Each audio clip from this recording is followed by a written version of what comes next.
Good morning, dear students of class 12. Welcome to the online English learning class. Today we are going to further continue with the text of the lesson, The Enemy, Part 4. Now, in yesterday's class, we discussed how Dr. Sadao and Hannah, they jointly treated the prisoner of war.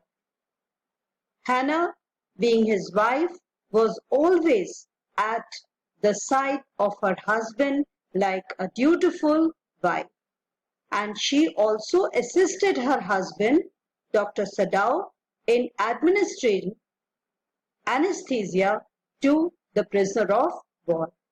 The operation was successfully performed and the post-operative care was further taken care of by Hannah and Dr. Sadao. We also discussed the reaction of the servants. The servants were quite opposed to the idea of Dr. Sadao and Hannah sheltering the prisoner of war in their house. Now we will further continue with the remaining part of the text. As for Sadao, every day he examined the wound carefully. The last stitches had been pulled out this morning, and the young man would in a fortnight be nearly as well as ever. So the prisoner of war was recovering. Sadao went back to his office and carefully typed a letter to the chief of police reporting the whole matter. Now the time had come when the prisoner of war had to be handed over to the Japanese police. So Sadao started writing a letter to the chief of police informing the incident. On the 21st day of February, an escaped prisoner was washed up on the shore in front of my house.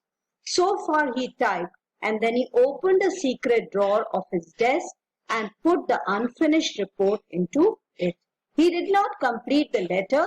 He just wrote these few lines and then he placed the letter in his drawer. On the 7th day after that, two things happened. These two things were very important. In the morning, the servants left together, their belongings tied in a large square cotton kerchiefs. When Hannah got up in the morning, nothing was done. The house not cleaned and the food not prepared. And she knew what it meant. She was dismayed and even terrified. Now, she was always having this fear that one day the servant might leave the house. And it had happened today. She did not find any work done and she could see their belongings were packed. But her pride as a mistress would not allow her to show it. She tried to put up a brave front by not showing what she was feeling. Instead, she inclined her head gracefully when they appeared before her in the kitchen. She paid them off. She gave their dues and thanked them for all they had done. She was very graceful in sending them off.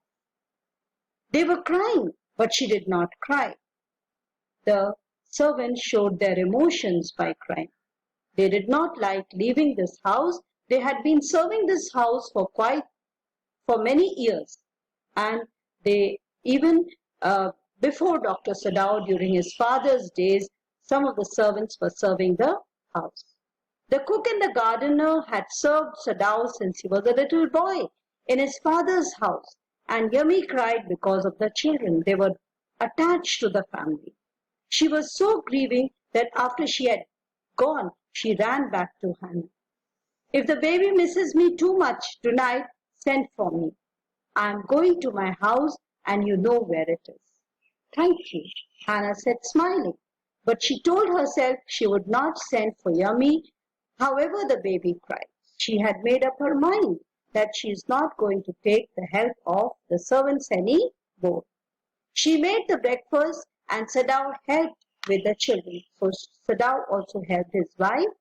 Neither of them spoke of the servants beyond the fact that they were gone. But after Hannah had taken morning food to the prisoner, she came back to Sadao. Why is it that we cannot see clearly what we ought to do? She asked him. Even the servants see more clearly than we do. Why are we different from other Japanese? So she raised this question to her husband. Sadao did not answer, but a little later he went to the room where the prisoner was and said brusquely, "Today you may get up on your feet. I want you to stay up only 5 minutes at a time. Tomorrow you may try it twice as long. It would be well that you get back strength as quickly as possible." So Dr. Sadao did his duty as a doctor. He saw a flicker of terror on the young face that still was very pale. "Okay," the boy murmured. Evidently he was determined to say more. "I feel I ought to thank you, doctor, for having saved my life." So the prisoner of war showed his gratefulness to Dr. Sadao for saving his life. "Don't thank me too early," Sadao said coldly. He saw the flicker of terror again in the boy's eyes, terror as unmistakable as an animal. So when Dr. Sadao said, "Don't thank me," the boy was terrified because he knew what Dr. Sadao meant. Probably when the prisoner of war would recover fully, he would be handed over to the Japanese police. The scars on his neck were crimson for a moment. They were dark red for some time. "Those scars, what are they?" Sadao did not ask. So these scars were the injuries that the Japanese soldiers had given to this prisoner of war. The prisoner of war was badly tortured by the Japanese soldiers.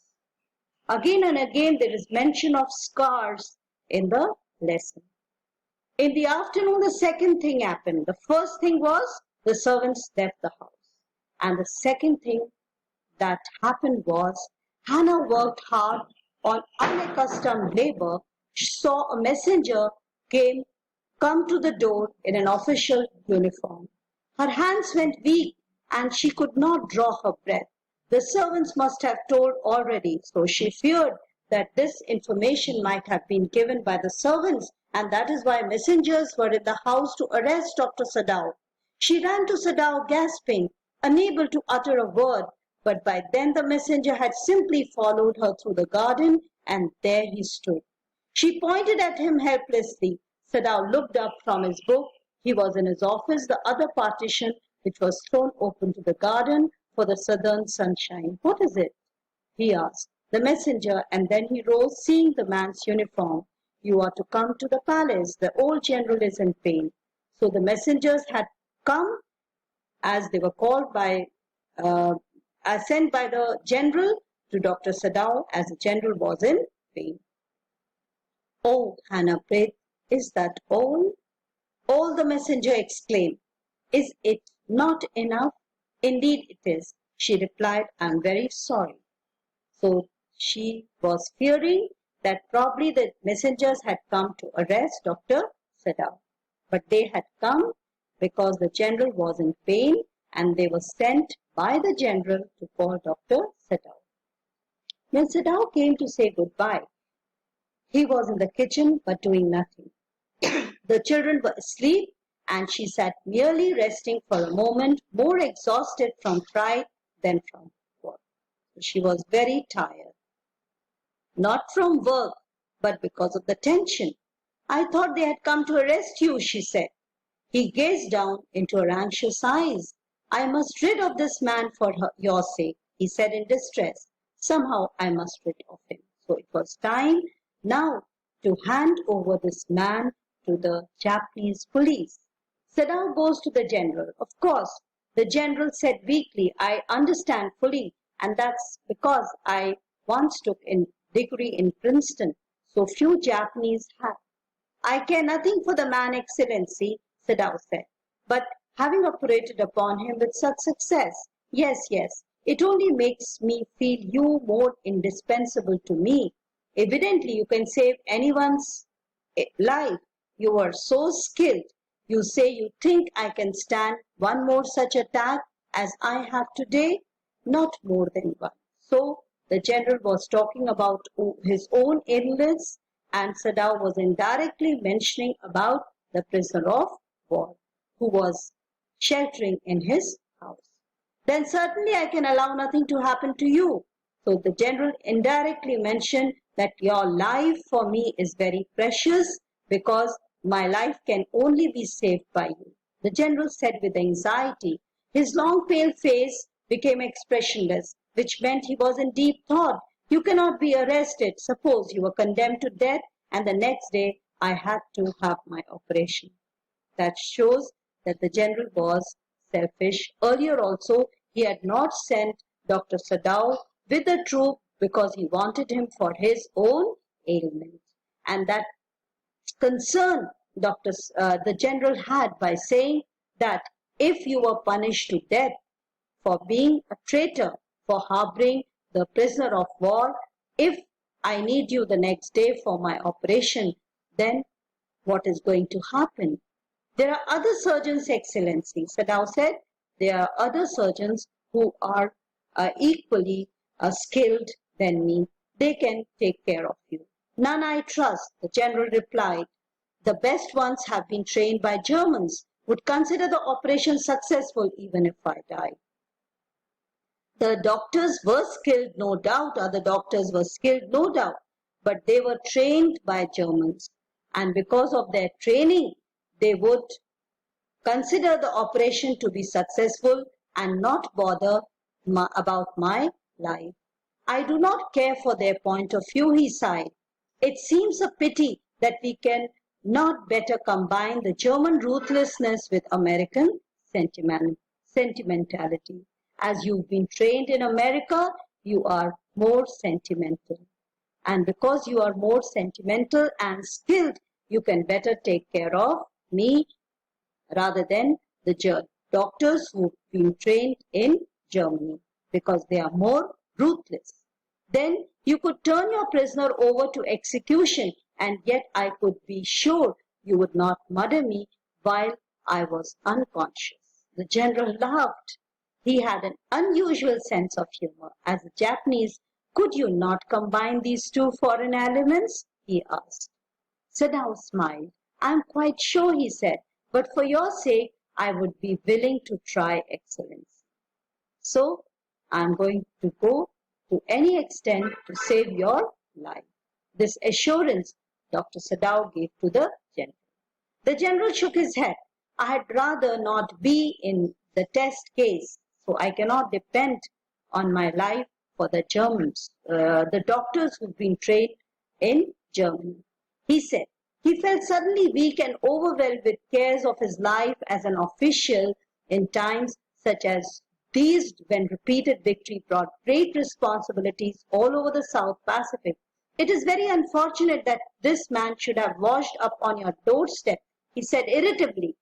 I feel it so myself. It would be best if he could be quietly killed. So the general is thinking deeply about this problem. The general said, not by you, but by someone who does not know him. I have my private assassins. Suppose I send 2 of them to your house tonight, or better any night. You need know nothing about it. It is now warm. What would be the more natural then? You should leave the outer partition of the white man's room open to the garden when he sleeps. So, you can leave the door of the white man's house open, and I would be sending my private assassins who are going to finish off this man in cold-blooded murder. Certainly it would be very natural, Sadao said. In fact, it is so left open every night. Good, the general said, yawning. They are very capable assassins. They make no noise and they know the trick of inward bleeding. If you like, I can even remove their body. So this job of eliminating the prisoner of war will be done very quietly. Even the body will be removed. So we'll stop here and we'll continue further in tomorrow's class. Thank you. Take care.